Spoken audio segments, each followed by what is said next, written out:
Allow me to present this video production from Fresco Podología Technical Department. Fresco Podología was founded in 1975, and ever since has been dedicated to the production and distribution of food care products. Currently, our silicones are used in over 35 countries in all continents. With this video, we want to accompany the professional in his/her first steps in the use of Fresco silicones. It is worth taking into account that we are not trying to establish guidelines for the use of orthoses in the treatment of deformed feet. Instead, we want to demonstrate the different uses of silicones with the objective of professionals improving their service to customers. During the audiovisual presentation, we explain the different techniques of mixing and manipulation procedures of Fresco silicones. The professionals will, in this way, achieve maximum performance from each product, which means less wastage and therefore greater savings. Before continuing, we strongly suggest that it is extremely important to practice with the material in order to gain confidence and experience. And remember, you will find more information about our products at our website at frescopodologia.com. Introduction au silicone. Deux procédés pour réaliser une orthoplastie.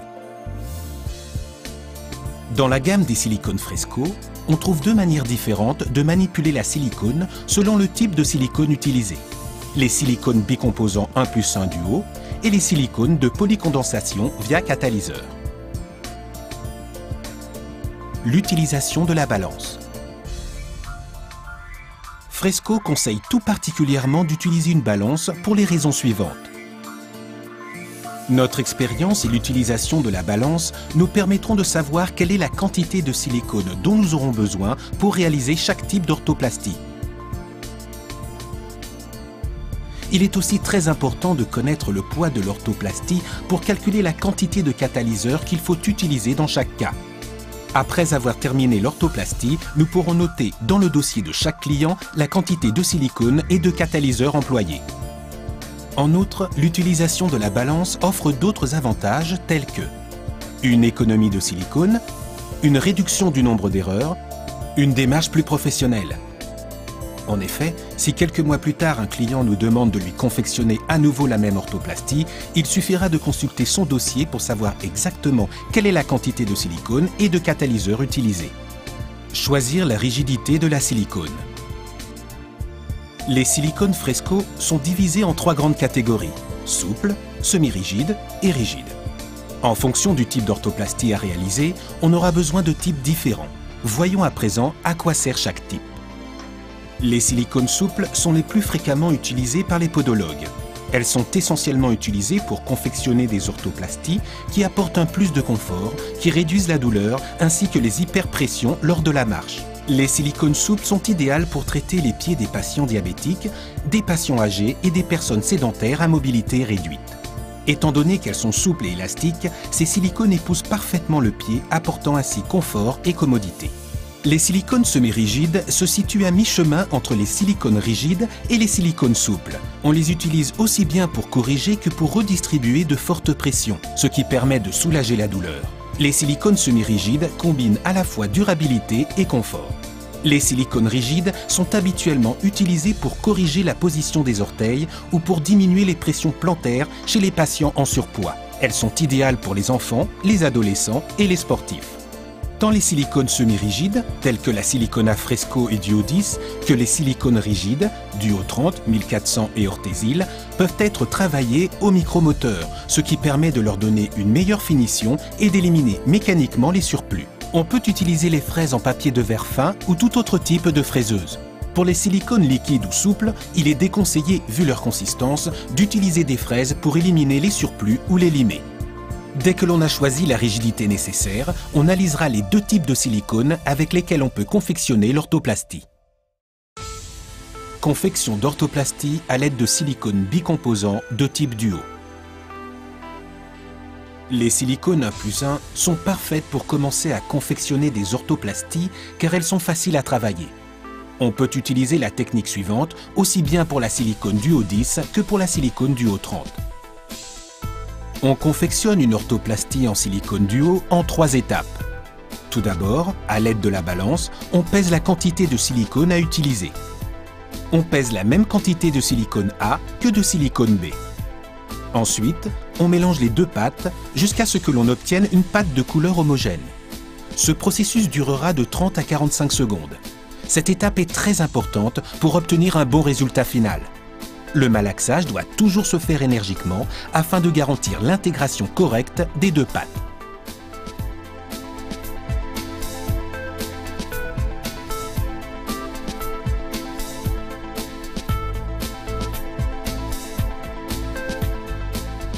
Dès que l'on aura obtenu une pâte de couleur homogène, on fera une boule pour bien tasser la silicone.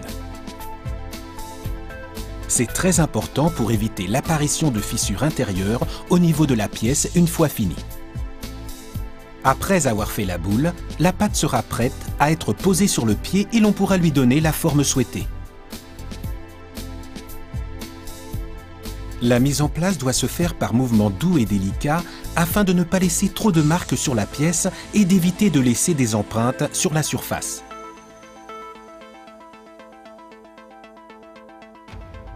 Une fois la pièce mise en place sur le pied, il faut attendre entre 3 et 4 minutes pour que la silicone durcisse.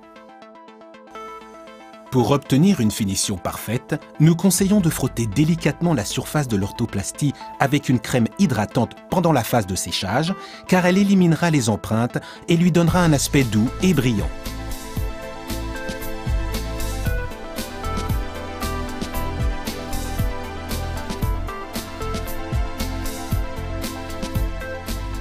Lorsque la pièce aura durci, on l'ôtera du pied du patient et on la lui donnera dans un sachet ou une boîte.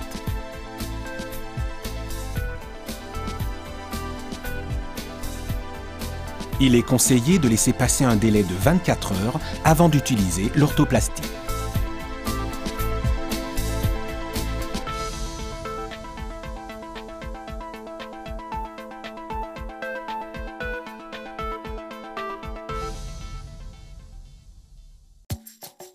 Silicone avec catalyseur liquide ou en pâte. Technique de mélange en deux phases avec catalyseur liquide.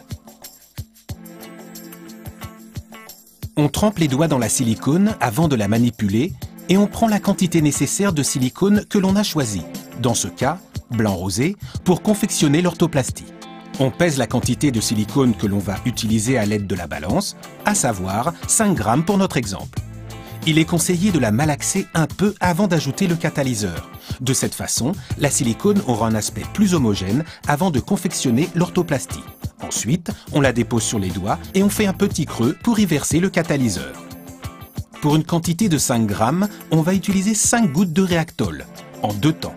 On ajoute d'abord 2 gouttes de catalyseur et on malaxe énergiquement et rapidement pendant 20 secondes. On obtient ainsi une pâte homogène dans laquelle le catalyseur aura totalement pénétré. On doit toujours malaxer énergiquement en exerçant une pression des doigts allant de l'extérieur vers l'intérieur. Observez attentivement l'endroit idéal où il faut malaxer la silicone entre les doigts. On fait de nouveau un creux dans la silicone pour y ajouter 2 ou 3 gouttes de catalyseur supplémentaire. Comme nous l'avons fait au cours de la phase antérieure, on malaxe rapidement et énergiquement, mais cette fois moins longtemps, étant donné que le catalyseur que l'on a introduit au cours de la première phase est déjà en train de jouer son rôle de durcisseur. Ensuite, comme pour la silicone du haut, on formera une boule ou une sphère pour rendre la pâte homogène. Ceci sera également utile pour contrôler la rigidité acquise par la silicone.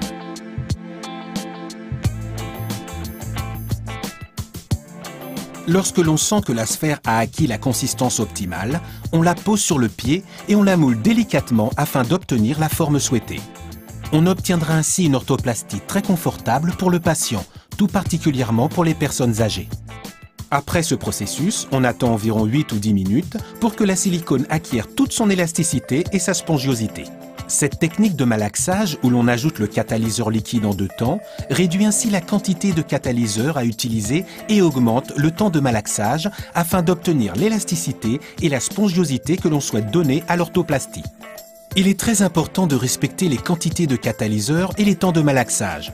Plus on ajoute de catalyseur, moins de temps on dispose pour travailler et vice-versa. Un peu plus loin dans cette vidéo, nous vous montrerons certaines erreurs que l'on peut commettre en malaxant les silicones. Le tableau suivant donne une estimation de la quantité de réactol nécessaire pour réaliser chaque type d'orthoplastie.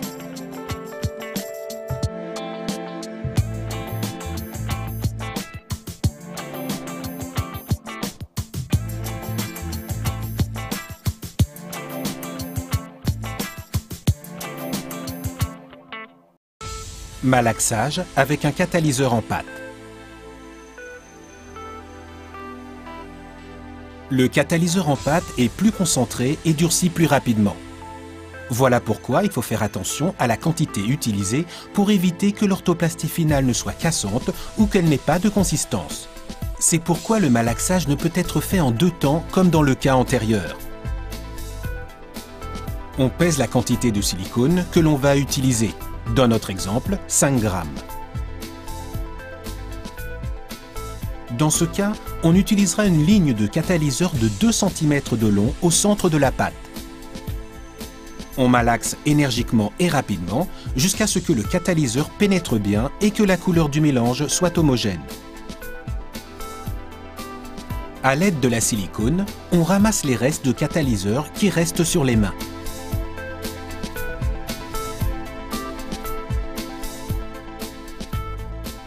Ce processus dure entre 20 et 30 secondes.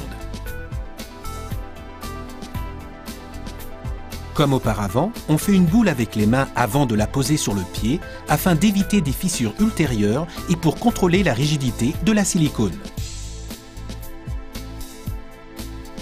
On la pose sur le pied et on moule l'orthoplastie.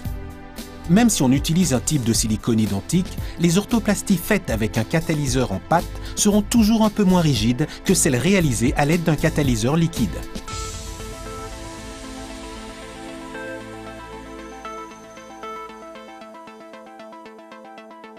Le tableau suivant donne une estimation de la quantité nécessaire de catalyseur en pâte pour chaque type d'orthoplastie. Le catalyseur en pâte est plus lent que le catalyseur liquide. Il est cependant conseillé d'utiliser les quantités minimales indiquées sur le tableau et de prolonger un peu plus le temps de prise pour obtenir un résultat parfait. Une trop grande quantité accélère le processus, mais peut rendre l'orthoplastie finale plus fragile.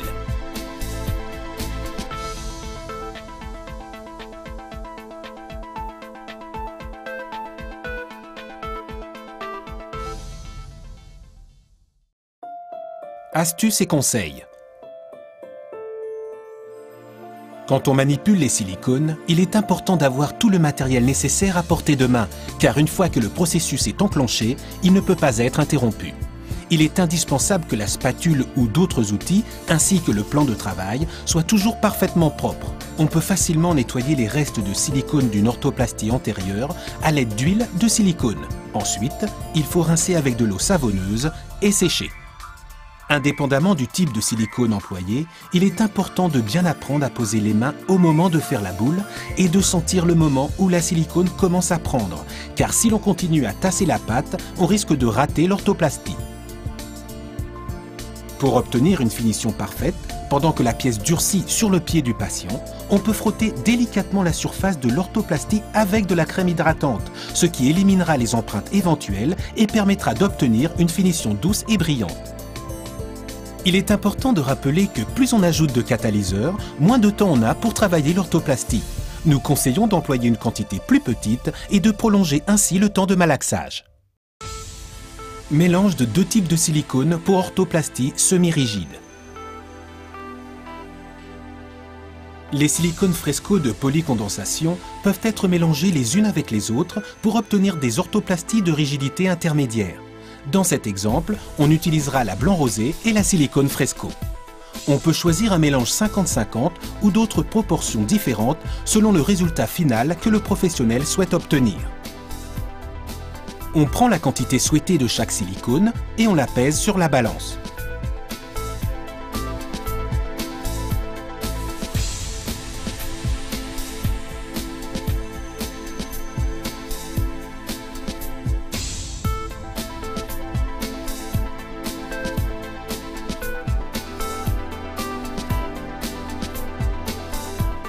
On mélange les deux types jusqu'à ce que l'on obtienne une pâte de couleur homogène. Ce n'est qu'à ce moment-là que l'on ajoute le catalyseur en pâte ou liquide au choix. Dans cet exemple, on utilise le catalyseur liquide que l'on ajoute en 2 temps. On utilisera cet exemple pour montrer que si on utilise une plus grande quantité de silicone, on peut la malaxer sur une planche en polypropylène. Ceci nous permettra d'exercer une pression plus forte sur la pâte. Le reste du processus est le même que celui vu précédemment. On fait de nouveau un creux dans la silicone pour y ajouter 2 à 3 gouttes supplémentaires de catalyseur. On malaxe comme au cours de la phase précédente, rapidement et énergiquement, mais cette fois moins longtemps. Ensuite, on fait une boule ou une sphère pour unifier la pâte. On peut ajouter un peu de crème sur la surface de travail pour que la silicone ne colle pas et pour rendre la manipulation plus facile. Avant de la mettre sur le pied, on l'aplatit avec la paume de la main.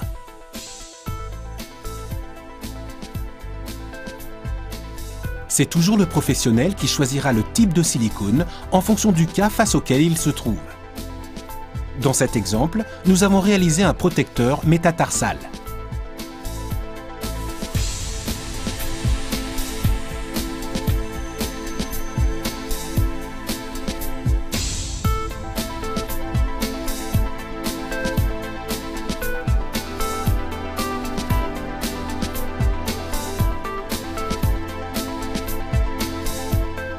Finalement, voyons les différents types de rigidité obtenus avec les silicones employés. On peut observer que la rigidité de l'orthoplastie finale varie en mélangeant les 2 silicones. Dans notre exemple, comme on a mélangé la blanc rosé et la fresco dans une proportion 50-50, on obtient une orthoplastie finale de rigidité short à 10, c'est-à-dire semi-rigide. Il est prouvé que la rigidité finale de l'orthoplastie n'est pas liée à la quantité de catalyseur utilisé, puisque la rigidité dépend des caractéristiques de chaque silicone et celle-ci ne changera pas indépendamment de la quantité de catalyseur que l'on ajoute. Cependant, lorsque l'on a peu l'expérience de manipuler les silicones à mouler, il est conseillé d'employer peu de catalyseur et de prolonger le temps de manipulation. Les silicones liquides. Elles sont utilisées pour réparer les orthoplasties ou pour faire des ajouts à des orthoplasties déjà faites. Fresco Podologia présente 2 types différents de silicone liquide, la 11504, silicone liquide souple et douce, et la Polymero, silicone liquide de type rigide. Vu leurs caractéristiques, ces types de silicone doivent être travaillés à l'aide d'une spatule sur une surface dure, telle qu'une plaque en polypropylène de 20 cm sur 30.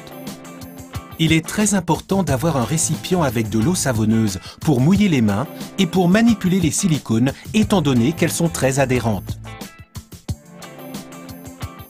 Rajoutez un support sur une orthoplastie existante avec la silicone blanc nature et 11504. Dans notre exemple, on confectionne une orthoplastie avec de la silicone rigide, à savoir la silicone orthésile, pour faire un protecteur métatarsal. On pèse la quantité de silicone que l'on va utiliser.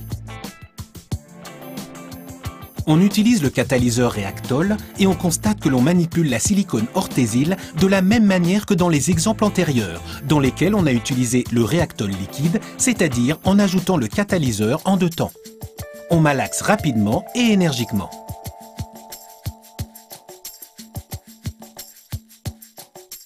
On fait de nouveau un creux dans la silicone pour y ajouter de nouveau le catalyseur.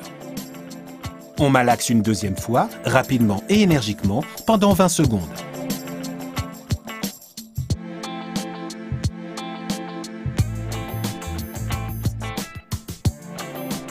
Ensuite, on forme une boule ou une sphère pour unifier la pâte. Après avoir aplati la pâte, celle-ci est prête à être mise en place sur le pied et à lui donner la forme souhaitée. Dès que l'orthoplastie est terminée, on découpe l'intérieur de la pièce à l'aide de ciseaux pour y insérer de la silicone plus souple pour pouvoir créer une zone d'absorption de pression. Le pied s'appuiera sur la silicone dure alors que la zone douloureuse aura un support de silicone plus souple. Désormais, la pièce est prête pour pouvoir y appliquer un mélange de silicone liquide 11504 et blanc nature.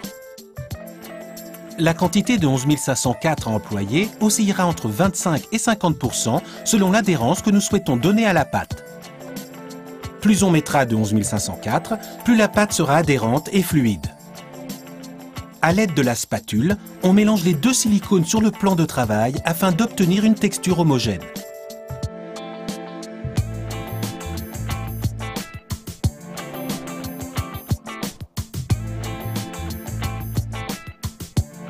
Pour ce type de mélange, on conseille d'utiliser de préférence un catalyseur liquide qui nous permet de contrôler plus facilement la vitesse à laquelle la pâte durcit. Ainsi, on aura donc besoin d'une moindre quantité de catalyseur et on pourra travailler plus aisément sans risque de durcissement accéléré.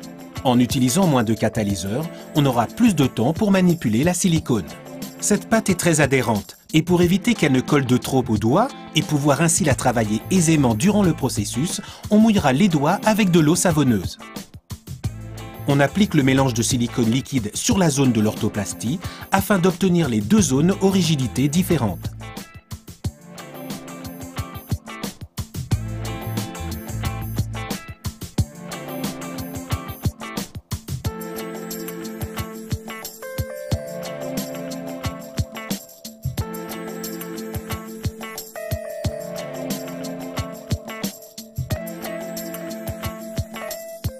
Pour unifier les bords et leur donner une texture fine, on peut frotter légèrement la surface à l'aide de crème hydratante lorsque le tout aura pris. Une fois le processus terminé, on peut vérifier la différence de densité entre les deux parties en silicone à l'aide d'un duromètre.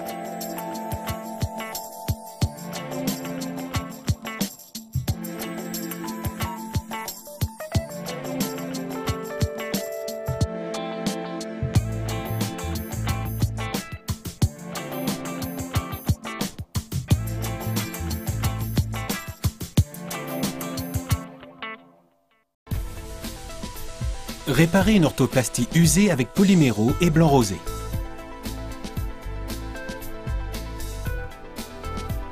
Dans cet exemple, on répare une orthoplastie usée en utilisant le Polyméro. On agira de la même façon que dans l'exemple précédent.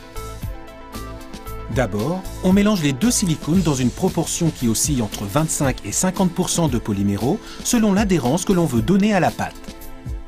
À l'aide de la spatule, on mélange la pâte sur le plan de travail jusqu'à ce que l'on obtienne une texture homogène. On ajoute le catalyseur liquide et on mélange avec la spatule. Une fois que le mélange est prêt à l'emploi, on l'applique sur la zone de l'orthoplastie usée à l'aide d'une spatule ou avec les doigts que l'on aura mouillé au préalable avec de l'eau savonneuse.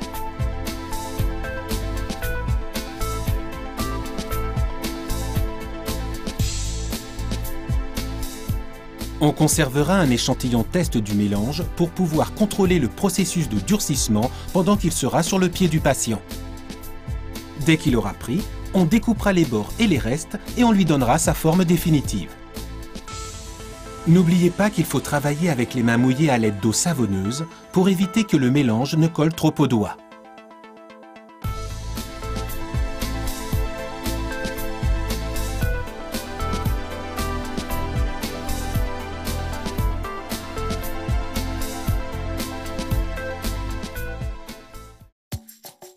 Faire un ajout à une orthoplastie. Réparation d'une orthoplastie avec Polyméro et blanc rosé.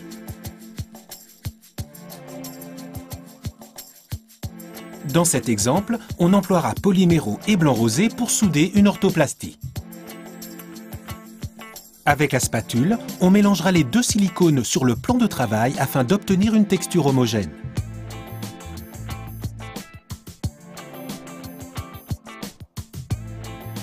On ajoute le catalyseur liquide et dès que le mélange est prêt, on l'introduit à l'aide de la spatule dans la partie inférieure et postérieure de l'orthoplastie en se mouillant les mains avec de l'eau savonneuse autant de fois que nécessaire pour garantir une bonne manipulation.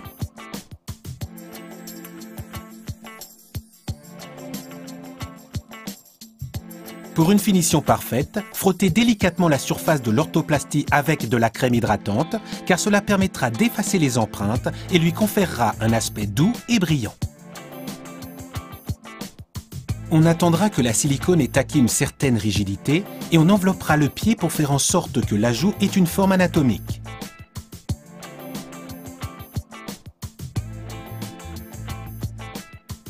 On conservera un échantillon du mélange pour pouvoir contrôler le processus de durcissement pendant qu'elle est sur le pied du patient. On peut voir le résultat de la réparation. Il ne reste plus qu'à lui donner sa forme définitive en polissant les bords.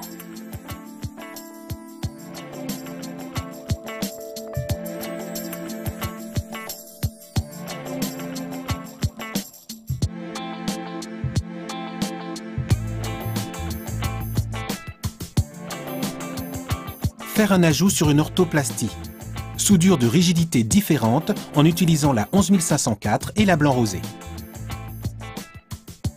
On utilise la 11504 et la blanc rosé avec un catalyseur liquide pour augmenter le confort d'une zone d'hyperpression d'une orthoplastie réalisée précédemment avec de la silicone dure. Les procédés de mélange et de contrôle sont les mêmes que ceux indiqués précédemment. On malaxe rapidement et énergiquement. Ensuite, on fait une boule pour unifier la pâte. Dans cet exemple, on observe comment on peut confectionner une orthoplastie ayant une rigidité différente dans une zone concrète. N'oublions pas que l'on peut aussi bien employer un catalyseur en pâte que liquide, selon le degré de rigidité que le professionnel souhaite obtenir. Toutefois, on conseille d'utiliser un catalyseur liquide pour mieux contrôler le temps de prise. Dès que le mélange a pris, on découpe les bords et on lui donne la forme définitive.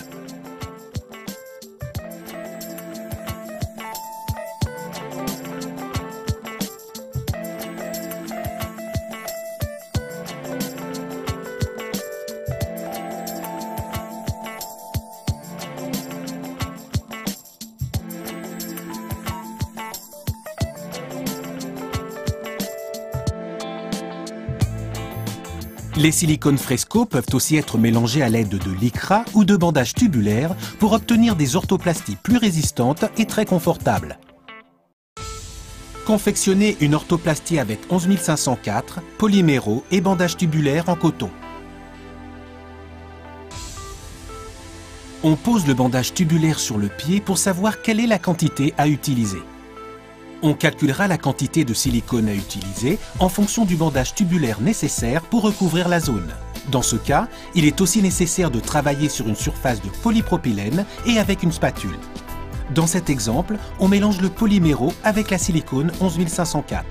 À l'aide de la spatule, on mélange les deux silicones sur la plaque afin d'obtenir une texture homogène.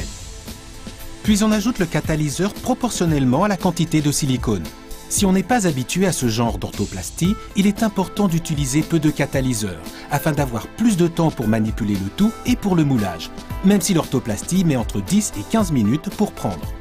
De cette façon, on peut confectionner l'orthoplastie sans courir le risque que la silicone durcisse trop tôt, étant donné que les étapes à suivre demandent un certain temps, le mélange de la silicone et du catalyseur, l'imprégnation du bandage tubulaire et la pose sur le pied.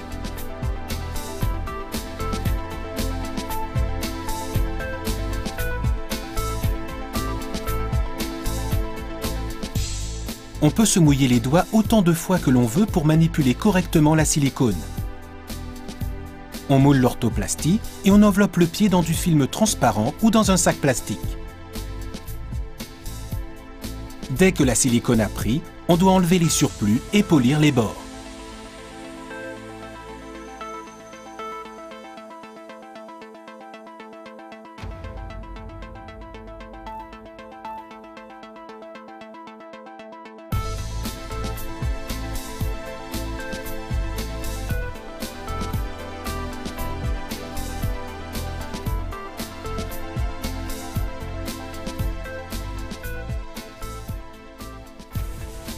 Confectionner un protecteur d'hallux valgus à l'aide de tubes gaz, de blanc rosé et de 11504.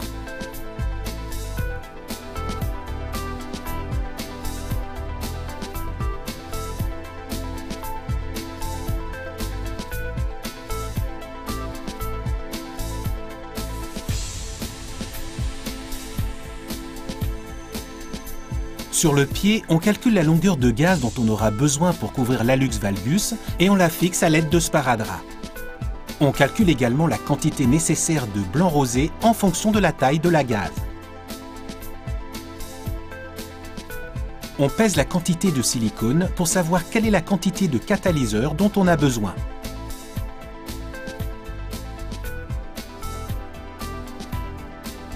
À l'aide de la spatule, on mélange les deux silicones sur la plaque afin d'obtenir une texture homogène. On peut se mouiller les doigts autant de fois que nécessaire afin de manipuler correctement la silicone.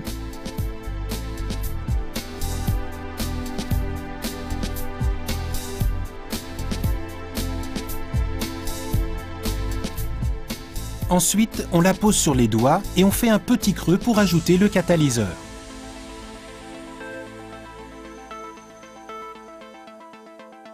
Le malaxage doit toujours être fait énergiquement en appuyant avec les doigts de l'extérieur vers l'intérieur.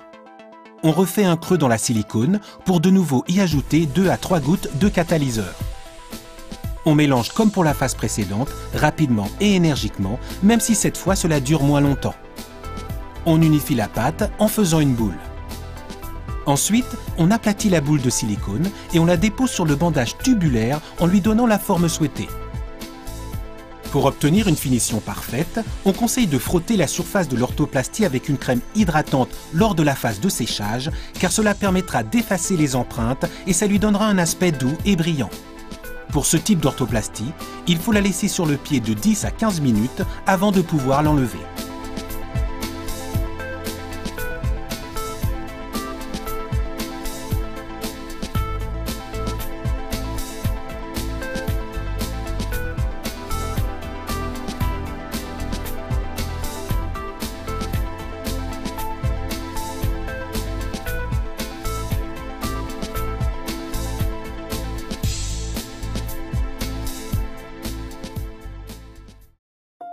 Erreur habituelle lors de la manipulation des silicones.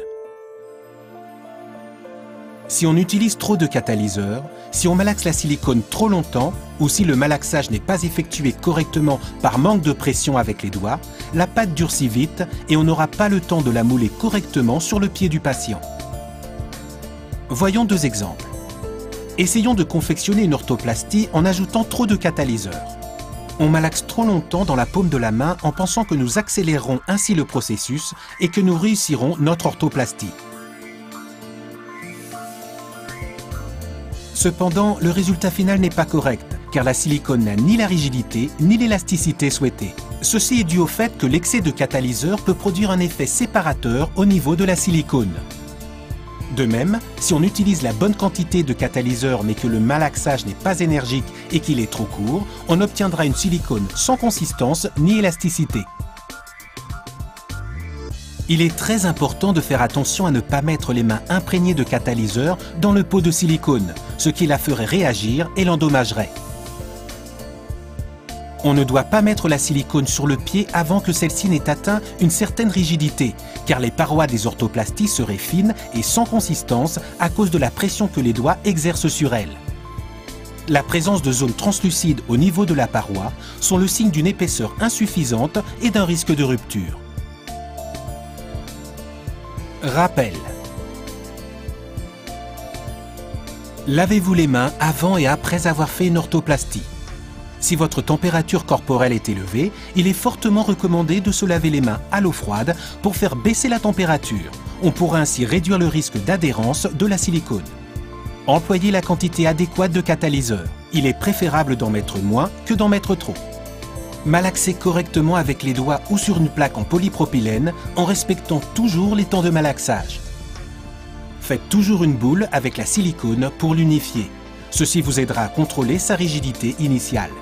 Une fois que vous avez mis la silicone sur le pied pour commencer la phase de moulage, faites-le toujours par mouvement doux et non agressif. Fresco conseille d'attendre 24 heures avant de porter l'orthoplastie pour la première fois et de la laver au préalable avec de l'eau froide et savonneuse. Vous trouverez de plus amples renseignements sur ces produits ainsi que sur d'autres produits sur notre site internet www.frescopodologia.com.